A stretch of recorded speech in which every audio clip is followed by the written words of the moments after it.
The iPhone 17 Pro Max was just released and people are asking the question, should I upgrade? Should I take my hard-earned money and get the new phone? Or maybe I should go with the old phones. Let's talk about it. So should you go with the newest phone that has all the newest and greatest features that Apple can give you? Or should you go with last year's phone, save some money, and still get a really premium experience? Now, I do have a really hot take at the end of this video, so I would stick around because this could change your whole perception on these new iPhones, save you money, and give you a way better experience. First off, let's take a look at the outside of these two phones. The iPhone 16 Pro Max made an absolutely humongous deal out of the fact that they were using titanium, and we saw them introduce that with the 15 Pro. And let's be honest, man, those phones looked absolutely incredible. But those days are gone, so now Apple has gone back to the aluminum body, or as you overseas people say, aluminium. So it helps in a few ways. First off, you can get cooler colors with aluminum because the way that the paint bonds with all the ions and the Xeons and the Xenon girl of the 21st centuries,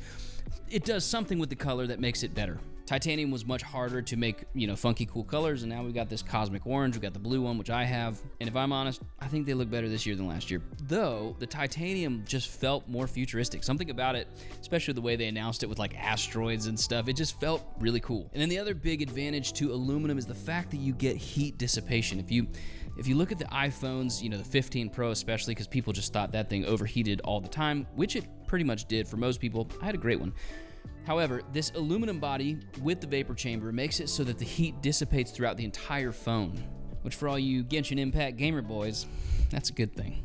Now also this year we got the Ceramic Shield 2, which is fancy marketing for saying it's got better scratch resistant, it's not gonna break as much, which is great because I smashed the crap out of my phone while we were standing in line at the Haunted Mansion. And as we got on the ride with all the happy haunts swirling about me, I was as angry as a kid in a hot Florida sun out at Disney. So Ceramic Shield 2 is great. Now it could be just marketing, we don't know. I mean, as people do drop tests, I have seen bend test on like the 17 Air, and it seems like it actually is a pretty solid piece of glass, so that's a great thing. Now on the externals, one of the biggest issues that people are having right now, it is called Scratchgate, is that the 17 Pro Max colors, they scratch so easily. I saw people just putting it in their pocket with some coins and it scratches, so you need to make sure you get a case on this thing immediately. Now, other than the 16 Pro Max shattering on the floor of Disney, it wasn't scratched, which was really nice. Like my iPhone looked beautiful up until it smashed into a million bits. And speaking of these new colors, you can now live out your childhood dreams of being Master Chief or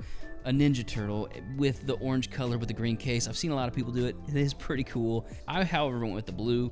I think the blue looks like just real classy, and it's the closest thing you can get to the matte black color that we're all longing for. And then if you're somebody who's into medical sterility, I don't think that's a word, but if you like that sterile, medical, minimalist design, then the silver one is for you. Now, I gotta say, I love the look of the 16 Pro Max lineup with like the desert look and the white one and the natural titanium. I thought that was a really great lineup. It also had the black one, but I think for most people, they're gonna want some more funky colors, which is what Apple did this year. Now, again, you're always gonna put a case on your phone unless you're a psychopath, which is cool because you can now have Apple One and you can get scratched and like no big deal, but I would suggest putting it in a case as quickly as you get this thing out of the box. Now, like I said, the colors on this thing do scratch, which is why you need a case, and that leads me to today's sponsor, MOFT. Have you ever wished that your iPhone could keep up with your lifestyle? From work to travel to creating on the go? If that's you, then MOFT made something absolutely incredible. This is the MOFT Snap Studio gift box. It's an incredibly creative and versatile MagSafe accessory gift box for the iPhone 17. This isn't just about individual accessories. The MOFT Snap Studio gift box is a MagSafe ecosystem. Now, the Mova Snap case is the core connector, so you can switch between stand, wallet, lanyard, watch, and even more in seconds. So once you snap on your Mova case to your iPhone, you can do a bunch of different combinations. Let's look at it. The Mova Snap case keeps my iPhone slim, stylish, and ready with an instant responsive touch-sensitive camera button. So when you combine that with the Snap Feel wallet, you've got a great combo. This Snap Feel wallet is origami inspired and holds up to 8 cards, cash, and even coins. And with a quick pull on the tab, you can get exactly what you need. Plus, it has a stand in it, so it's that much more versatile. I use this all the time for watching YouTube videos. The next combo you can do is the Mobus case with the Snap Tripod wallet. It's amazing. This wallet is unbelievably thin. Like, you will not notice it in your pants pocket. Now, the Snap Tripod wallet has 3 different modes: a floating mode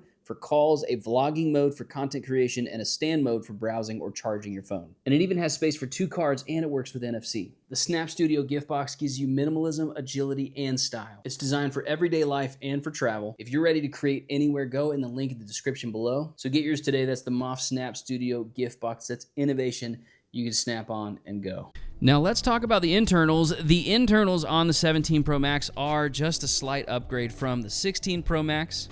And as I've been using these things, I cannot discern any noticeable difference. The one thing that will be different for people is if they are like a gamer or somebody who has extended, renders or something on your iPhone. That's a weird thing to say even, but you're going to get better performance on this because of that vapor chamber cooling it down, so your chips inside the A18 Pro and the A19 Pro, they're not going to be down throttling or thermal throttling because they're getting hot. Both of them have a 6-core CPU and a 6-core GPU inside, and they have neural engines, which nobody really knows what that means unless you're an absolute nerd. And then the 17 Pro Max did up the RAM by 4 gigabytes, which is 12 gigabytes as opposed to 8 gigabytes.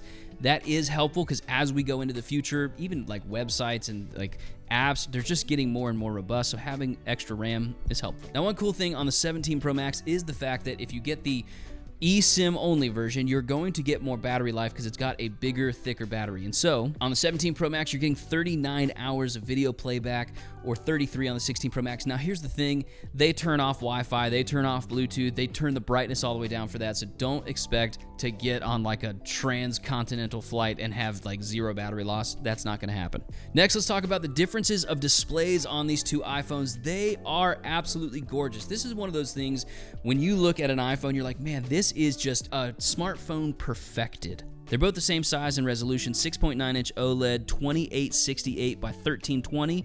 They're both a 460 ppi, which is pixels per square inch. Now, one of the ways that they are different is the brightness. The 17 Pro Max is 3,000 nits of brightness, where the 16 Pro Max is only 2,000 nits of brightness. Next, let's talk about cameras. This is where Apple's marketing team just shine, because they're saying you're getting like, hey, you got 75 different camera lenses on this thing, and it's like, no, there's 3 cameras, 3 lenses, and then you do optical zooming and stuff, so just don't buy into all the marketing hype. But I will say those people probably deserve a raise because it makes it seem like this is such a drastic jump up. In reality, it's not that big of a difference on the rear cameras. On the front cameras, you're going from 12 megapixels to 18 megapixels on the 17 Pro Max.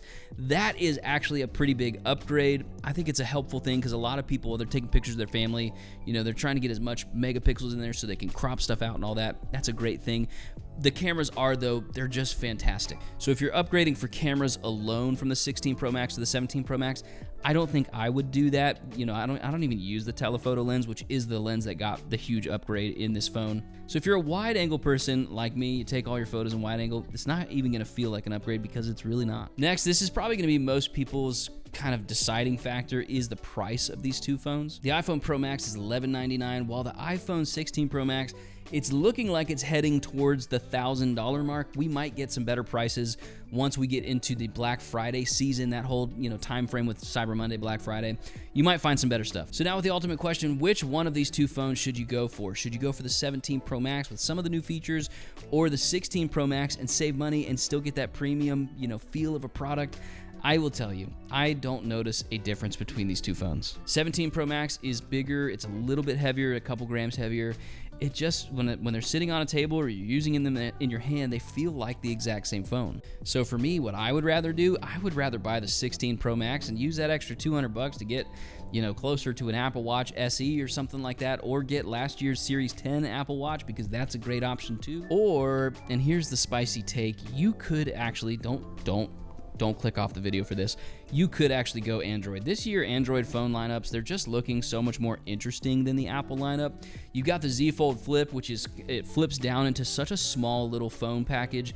People don't want a thinner phone. That's why the 17 Air to me kind of doesn't make sense, because who's asking for a thinner phone? For those of us who like small phones, you're asking for a smaller footprint in your pocket. And so there's just options out there. The Galaxy Edge is a good one. There's options out there for cheaper price with bigger and better hardware.